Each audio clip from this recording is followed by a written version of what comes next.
Hey guys, welcome back to my channel. So today I have a full tutorial for you guys. This is my client Maddie, and we do maintenance on her, and I want to show you a real video of maintenancing. We haven't done a full on her ever. We have done just halves on her the last 5 sessions that she's come to me. She comes every 8 weeks. You can see she has some regrowth. She's about a level 6 almost, and we do not overlap her at all. Today underneath, you'll see I have not touched underneath, so there's about several inches of root, so that's the only time you'll really see me, bringing the color down, but I do not overlap. And the whole point of this video today is to show you you don't have to overlap and give you some tips and tricks, because what happens when you don't overlap or feather through sometimes, you will start getting where the root looks lighter than the ends, and we kind of dealt with that today, so I want to kind of touch on that in this video.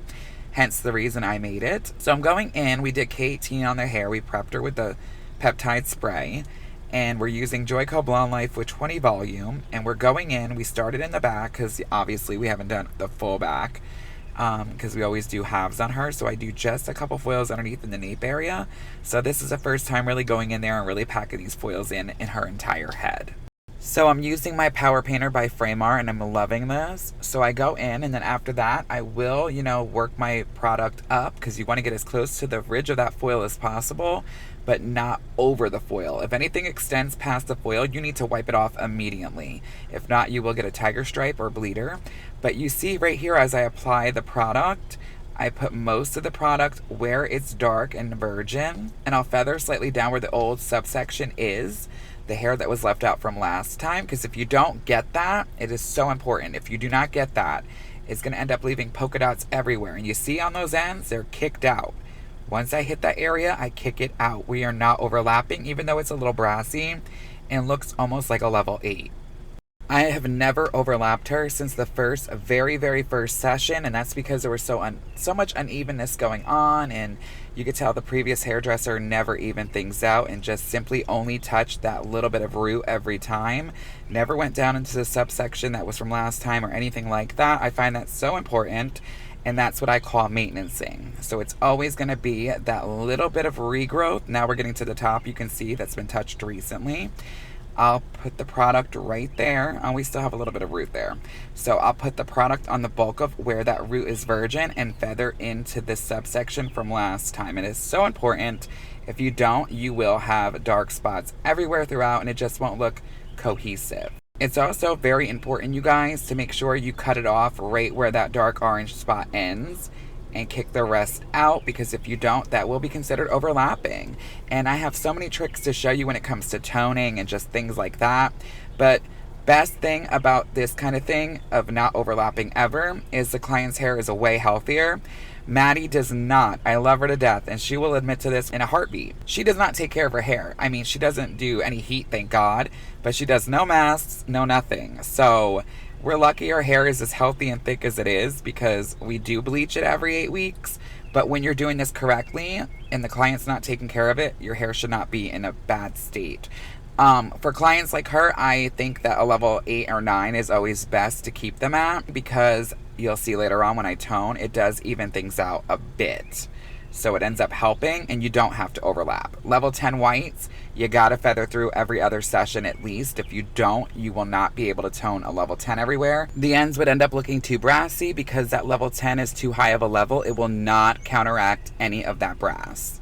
I will never smile for you, smile for you, smile for you, smile for you. I will never cry for you, cry for you, cry for you, cry for you. I can't take this anymore. You say we're done, but you still want more. Baby, what I need is you out the door. This time I'm sure, yeah, that you're a bad boy, up to no good. Trying to be a man, but you're stuck in boyhood. Baby, you won't ever treat me the way you should, so it's over for good. I will never smile for you, smile for you, smile for you, smile for you.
I will never smile for you.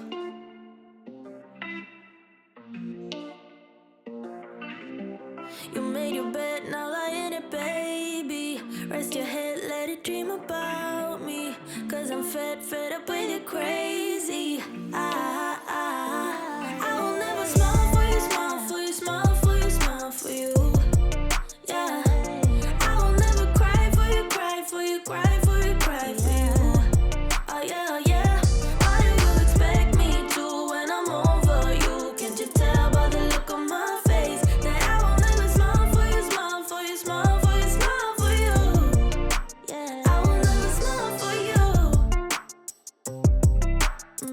Yeah. I will never smile for you. I will never smile for you.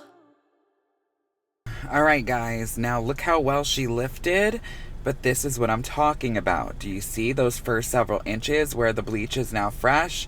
It looks really light and bright, and then you look at those ends and they look brassy and orange. So this is why a root toner is so important. It doesn't have to be where you're doing the level of the person's natural. It could simply be you're just toning it for even results. So even if the client doesn't want a root tap, shadow, or smudge, I usually like to use our natural level, even though it's not going to look that dark, just for even results. If they still want to be really, really light to the root, I'll go in and I'll just do a 9NB or a 9N, 9NA, because you need to do it for even results. So I'm going in and I'm basing her with a root shadow. Nothing too major, just a nice little shadow to help her have a nice little grow in for the next 2 months, and mostly to try to bring this color down a little bit. So we went in, my camera ended up dying, but as you can see, even after the shadow right there in the front on the main part, not the hairline, you can see it still looks really light. And then I tapped her right here in that hairline, and you can see it's even brighter down, like a level 10. I am going to comb it through and blend it down. I do have the Amika Hydro Rush mask on, as I do a root toner always, but I'm gonna blend it down and blend it down and blend it down. That's the only thing that sucks about this. When you want to keep them bright in the hairline, we can't, because if you look at that money piece, you can see in the mid and down, it looks really yellow. I will never smile for you, smile for you, smile for you, smile for you. I will never cry for you, cry for you, cry for you, cry for you. I can't take this anymore. You say we're done, but you still want more. Baby, what I need is you out the door. This time I'm sure, yeah, that you're a bad boy, up to no good. Trying to be a man, but you're stuck in boyhood. Baby, you won't ever treat me the way you should, so it's over for good. I will never smile for you, smile for you, smile for you, smile for you. Yeah, I will never cry for you, cry for you, cry for you, cry for you. Oh yeah, oh yeah. Why do you expect me to when I'm over you? Can't you tell by the look on my face that I will never smile for you, smile for you, smile for you, smile for you? Alright, so now after I applied everything for most of my blondes that I've overlapped or feathered down through the ends, you guys have seen me do it a million times before. I will do the toner on the all over global toner at the bowl, so I have control over it. It could be 1 minute, it could be 5 minutes, but when something is going on like this, you gotta let it process for about 10-15 minutes, as long as possible. So I'm putting everything on. We still have the mask on, so it will slow it down with a slight barrier, but it's still okay. It will kick through, it will eat through it, and it will still work. It just gives me a little bit of time to apply everything, and then I count the time for it processing. So we did 9P, 9GB equal parts. I always do the same formula on her, and it will bring it down enough. The shocking results are going to shock you, I'm telling you. I'm going to blend it all the way through, and I'm also going to comb that money piece back into it as well. And something I didn't get on camera, but I did do at the bowl, is I am glad I didn't rinse the bowl out.